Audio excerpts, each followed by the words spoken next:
Hi. Recently, a learner asked me about words that end in ing or ed and what parts of speech they are. Well, let's look at that. And we'll start with ones that end in ing.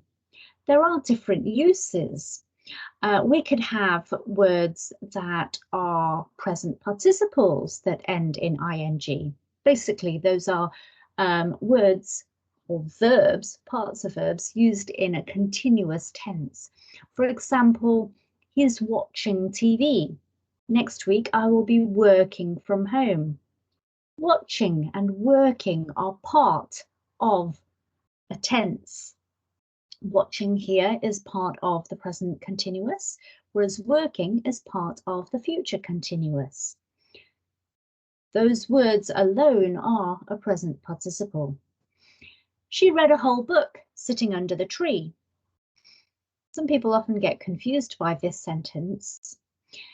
Sitting is basically like saying while she was sitting under the tree. And we just omit those words because we understand the sentence without them. We can also use words ending in ing as gerunds. Gerunds are nouns made from verbs. For example, swimming is fun. He is good at playing football. I like cooking. We use gerunds as the subject of a sentence.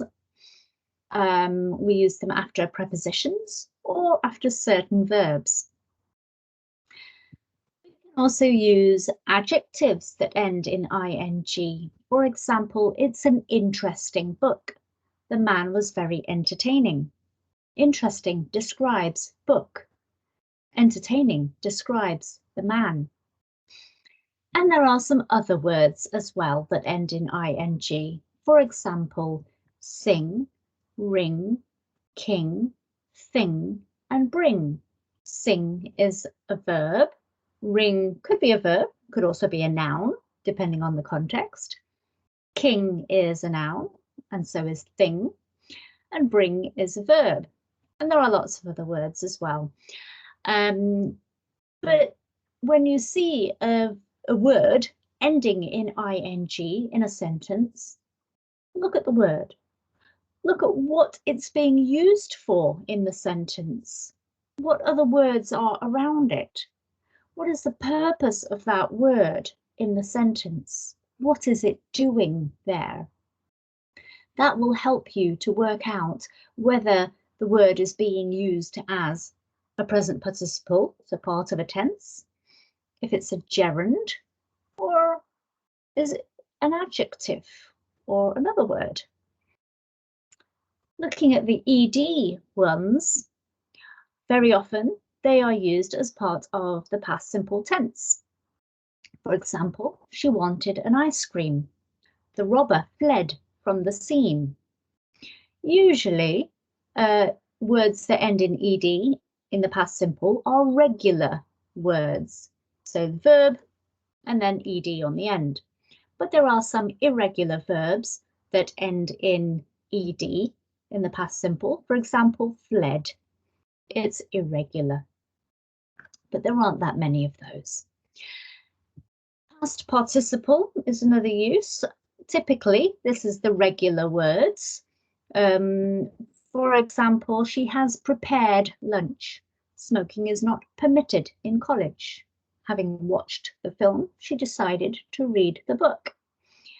Prepared, permitted, and watched are past participles in these sentences. They are used in perfect tenses or in the passive. Yes, decided does end in ed. Is it a past participle?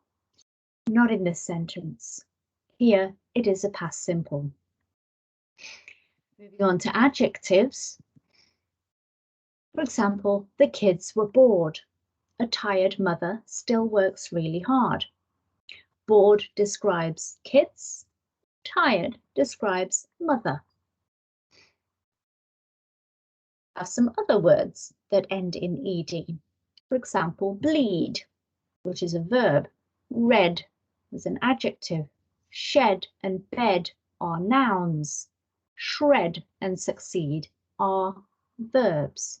So again, you need to look at the context and see how they are being used in the sentence and what the purpose of the word is in the sentence. Now, a lot of people get confused between adjectives that end in ed and ones that end in ing. Well, ones that end in ed describe a feeling, how the speaker feels, or how the person that's being described feels. Whereas ones that end in ing describe what causes the feeling. So, for example, he was bored. That's how he felt. The lecture was boring. The lecture was boring. The lecture made him feel bored. Can't sleep. That noise is really annoying. So the noise is annoying. The noise causes that feeling of annoyance. So the person or the speaker is annoyed. Interested students ask the teacher more questions. The students are interested. That's how they feel. And the lesson or the topic was interesting, or perhaps the teacher was interesting for the learners. I hope that makes sense. I hope it's a bit clearer to see the difference now. If we go back to the he was bored, that's how he felt. If we say that he was boring, that means he makes other people feel bored. He is what causes the feeling. I hope that's clear. Thank you for watching.